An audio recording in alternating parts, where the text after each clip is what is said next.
वजीर आजम ने पाक फौज के लिए नए सिपा सालार के नाम का ऐलान कर दिया है। लेफ्टिनेंट जनरल कमर जावेद बाजवा नए आर्मी चीफ होंगे। जी हाँ, जनरल कमर जावेद की जिंदगी से मुतालिक देखिए ये रिपोर्ट।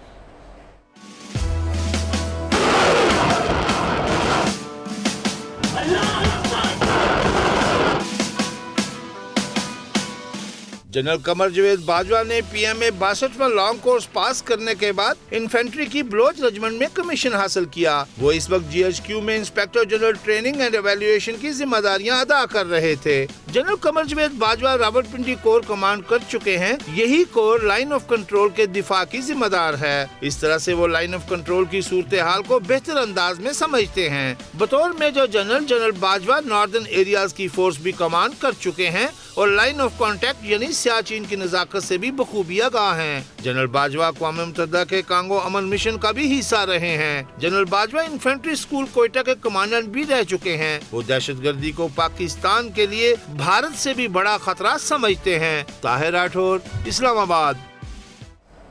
वजीर आजम नवाज शरीफ ने लेफ्टिनेंट जनरल जुबैर हयात को जॉइंट चीफ ऑफ स्टाफ मुकर्रर किया तो जनरल कमर बाजवा आर्मी चीफ मुकर्रर हो गए हैं। इसी में बात करेंगे ब्यूरो चीफ इस्लामाबाद ऑन साही से। ऑन साही, नए आर्मी चीफ का तकर्रुर होने जा रहा है, किस तरह से देख रहे हैं इसे?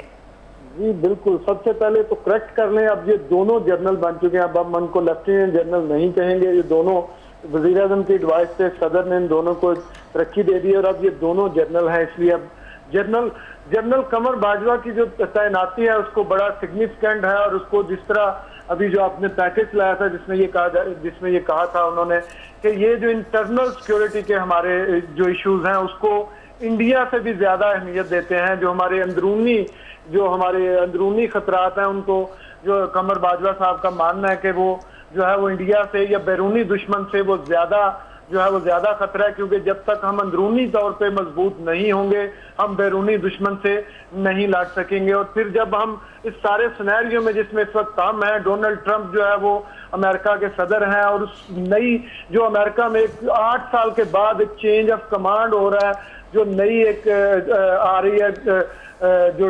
डिप्लोमेट जो नए आ रहे हैं सदर, वो अपनी नई टीम के साथ आएंगे और उसी के साथ जो है ये हमारे यहाँ पे मिलिट्री में जो लीडरशिप चेंज हुई है। तो अब कमर बाजवा साहब को जो नए आने वाला अमेरिकन जो टीम होगी उसके साथ डील करना पड़ेगा। अफगानिस्तान के साथ जो हालात है उसको देखना पड़ेगा। अभी हमारे बहुत आइडियल हालात नहीं है अफगानिस्तान के साथ। इंडिया लाइन ऑफ कंट्रोल पे अभी भी शेलिंग जारी है।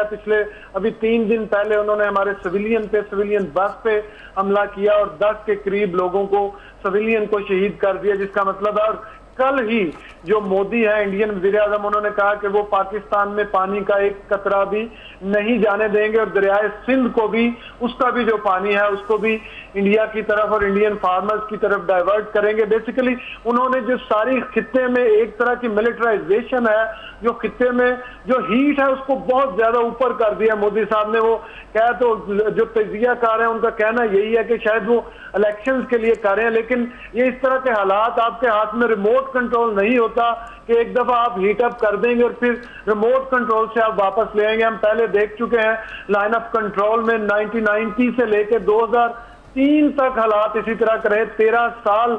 और 2003 में जब फिर सीज फायर हुई तो अगले 13 साल हालात ठीक रहे। जो मोदी के आने के बाद अब दोबारा उस तरफ जा रहे हैं, तो ये जो हमारा दुश्मन है उसको ये या जितने भी उनके स्ट्रेटेजिस्ट हैं उनको समझना चाहिए कि कोई रिमोट कंट्रोल नहीं है कि एक दफा करके आप रिवर्स कर लेंगे। क्योंकि अभी तक जो पाकिस्तान ने कहा था, जो पाकिस्तान के DGMO ने कहा था, उन्होंने कहा था कि तैनात जो जगह का भी तयन हम करेंगे और टाइमिंग का भी तयन हम करेंगे कि हम किस तरह आपको जवाब देना है। हालांकि कल जो हमारी पार्लियामेंट है वहां पे कहा गया है कि हम इंडिया को उस तरह से जवाब नहीं देंगे, जिसका मतलब यह था कि हम सिविलियन को टारगेट नहीं करेंगे।